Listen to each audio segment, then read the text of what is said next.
Hello, my name is Aaron Talbot. I am a school counselor in a small rural town in West Virginia. My school has about 800 students. Um, I've been here for 3 years. I've been a high school counselor for school counselor for 3 years, uh, but I've been in my county for 14 years. So the majority of time was as an elementary counselor. 11 years as an elementary counselor and 3 years as a high school counselor, and I've been looking for ways to sort of improve my school counseling program and to uh, how I can benefit my students more and benefit the families in my community more. And so I was doing some looking around on YouTube, seeing if I could find some things, and I kind of realized that there's not an awful lot out there for families of high schoolers. There's videos for professionals. There's school counselors who do sort of advocacy work or kind of like almost like ongoing training for employed school counselors. And there's lots of videos for students. There's lots of catchy, highly produced videos for high school students. But as far as for families and for caregivers, there's not a whole lot. So sort of my thought was that's where I need to sort of try and kind of fill a gap a little bit, and to sort of put information out there for families, and at the same time then kind of honing down what I need to know and what I need to have on the ready here for my own families here at my high school. So I am a member of the American School Counselor Association.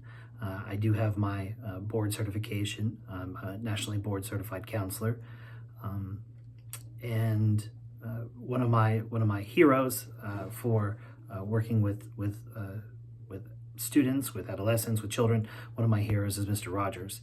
I get kind of sort of a lot of recognition around my school for sort of looking a little bit like him, dressing a little bit like him. But I kind of find that important. I find it important that students know what to expect from me, and they see me sort of having almost a uniform, right? So they know what Mr. Talbot's going to look like when he walks into the building. I had that same thought as an elementary counselor, and I know that high school students are no different, being able to sort of identify who someone is and sort of their role. And so wearing a button-up shirt and a tie is important to me. And then I have this what's called a chort coat, which is looks almost like a dress coat, but it's actually meant for doing work. And so that kind of puts me in the mindset that I'm here, as my job. I'm working for my students, and I put it on, and I know that it's time to work. We have a therapy dog here at my high school, and it's sort of the same with her. She knows that when she puts her vest on, or when she gets her vest put on her, that it's time to work, and that it's work time. So, putting on these clothes in the same way every day helps me to be in the right mindset, and it helps everyone else to be in the right mindset when they're working with me. So I find that important.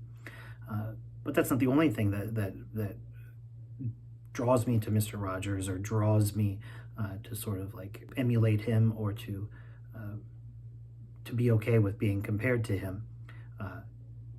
His focus on empathy, and his focus on what he called the sacred space in between himself and the camera, or between himself and the TV screen. When he was doing children's programming, he talked about this sacred space in between himself and the camera.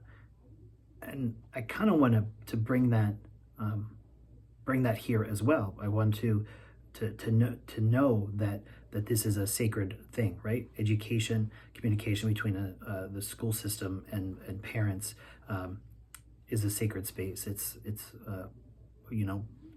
taking the lives of our future leaders seriously. It's taking the education of our students seriously. It's taking the education of our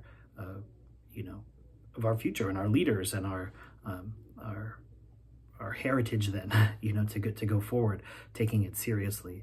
and making it a sacred space. So that's important for me as well. And that's definitely something I learned from Mr. Rogers, and would hope to be able to have frank conversations, talking with the people on the other side of the camera, in a way that hopefully makes you feel that I'm talking to you, that I'm talking directly with you, and that we've kind of entered this sacred community space.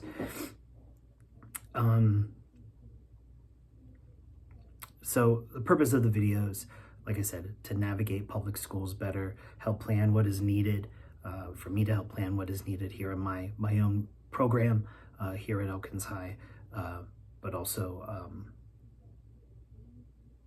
being able to provide some kind of resources, some kind of maybe help for parents kind of out in the greater world, in the larger community.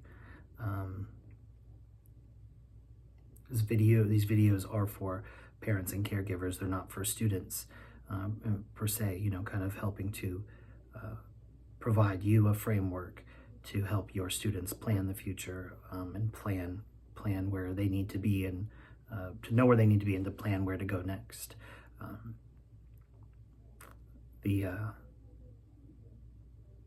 Every school's going to be different. Every school's model is different. Every school's setup is different. Every school's progression through the grades is different.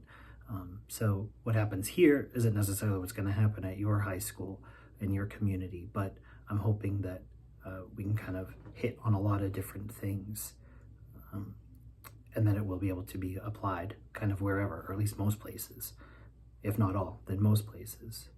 I plan on using sort of the ASCA model, the American School Counselor Association model, being able to put information out based on that, and based on my state's